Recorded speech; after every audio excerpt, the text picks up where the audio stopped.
Welcome back to our YouTube channel കട്ടനും കുട്ടനും. അപ്പോ കഴിഞ്ഞ വീക്കില് തമിഴ്നാട്ടിൽ വളരെ വലിയൊരു ഇൻസിഡന്റ് ഉണ്ടായിരുന്നു. കരൂർ എന്നുള്ളൊരു സ്ഥലത്ത് നടന്നൊരു ഇൻസിഡന്റ്. നമ്മളെ ഇളയതളപതി വിജയുടെ ഒരു പാർട്ടിയുടെ മാനാട് നടന്നുകൊണ്ടിരിക്കുന്ന സമയത്ത് ഒരുപാട് പേര് ആ ഒരു തിക്കിലും തിരക്കിലും പെട്ടിട്ട് 40ഓളം പേര് മരണപ്പെട്ട ഒരു വാർത്ത നമ്മൾ കണ്ടിട്ടുണ്ടായിരുന്നു. പിന്നെ അതുപോലെ തന്നെ ഒരുപാട് ആളുകൾ ചികിത്സയിലാണെന്നുള്ള രീതിയിലും പറയുകയുണ്ടായി. കഴിഞ്ഞ ദിവസങ്ങളിൽ വിജയ് ലൈവിൽ വന്ന് പറഞ്ഞിട്ടുണ്ടായിരുന്നു. ഈ ഇൻസിഡന്റിന് ശേഷം ഫസ്റ്റ് ടൈമാണ് വിജയ് ജനങ്ങളെ ഫേസ് ചെയ്യുന്നത്. അപ്പോൾ അതില് വളരെ വികാരപരമായിട്ടും സെന്റിമെന്റൽ ആണ്, എന്നാൽ ദേഷ്യമുണ്ട്. ആ രീതിയിൽ CM-നെതിരെയായിരുന്നു കുറെ ക്വസ്റ്റ്യൻസ് ചോദിച്ചത്.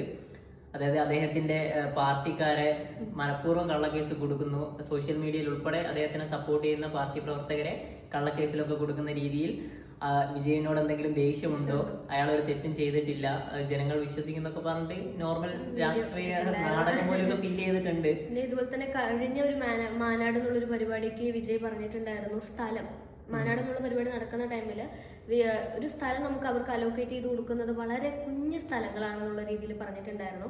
പക്ഷെ അതുപോലെ തന്നെ ഫസ്റ്റത്തെ ഒരു മാനാട് എന്നുള്ളൊരു പ്രോഗ്രാം കണ്ടിട്ടുണ്ടായിരുന്നു. വളരെ വലിയൊരു ഗ്രൗണ്ട് ആയിരുന്നു. പക്ഷെ അത് വെച്ച് നമ്മളത് കമ്പയർ ചെയ്യുന്ന ടൈമിൽ ഭയങ്കര ഒരു കുഞ്ഞു സ്ഥലത്ത് ഒരുപാട് ആൾക്കാരും.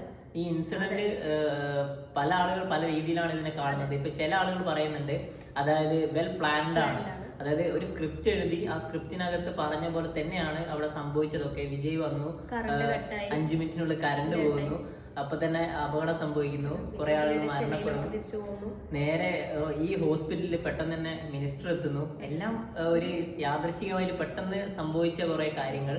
അപ്പോ ഇത് ചില ആളുകൾ പറയുന്നത് ഇത് വെൽ പ്ലാൻഡ് ആയിട്ട് മനഃപൂർവ്വം വിജയിന്റെ രാഷ്ട്രീയ ജീവിതം ഇല്ലാതാക്കാൻ വേണ്ടിയിട്ട് ഉണ്ടാക്കിയെടുക്കുന്ന രീതിയിലാണ് പറയുന്നത്. പിന്നെ വിജയിനെ എല്ലാവരും സപ്പോർട്ടും ചെയ്യുന്നുണ്ട്, അതേപോലെ തന്നെ വിമർശിക്കുന്നുണ്ട്. രണ്ട് സൈഡിലും ഇപ്പൊ ആളുകൾ പറയാനുണ്ട്. പിന്നെ വിജയിന്റെ പാർട്ടി പ്രവർത്തകർ ഉൾപ്പെടെ കുറെ ആളുകൾ അപകടത്തിൽ മരണപ്പെട്ടിട്ടുണ്ട്. അപ്പോ സിനിമാ ലോകമായാലും എല്ലാരും പറയുന്നുണ്ട് ഇപ്പൊ വിജയ്ക്ക് പറ്റിയൊരു പണിയല്ല രാഷ്ട്രീയം, സിനിമാ ലോകത്തേക്ക് വീണ്ടും തിരിച്ചു വരുന്ന രീതിയിലാണ്. കഴിഞ്ഞ കുറച്ച് ദിവസങ്ങളിൽ അദ്ദേഹത്തെ പൊക്കി പറഞ്ഞ ആളുകൾ ഇപ്പൊ നേരെ അദ്ദേഹത്തിന് എതിരായും പറഞ്ഞു തുടങ്ങിയിട്ടുണ്ട്. അപ്പോ നമ്മളും പറയുന്നത് അന്ന സിനിമയിലേക്ക് തിരിച്ചു പണിയതാണ്, സിനിമയാണ്.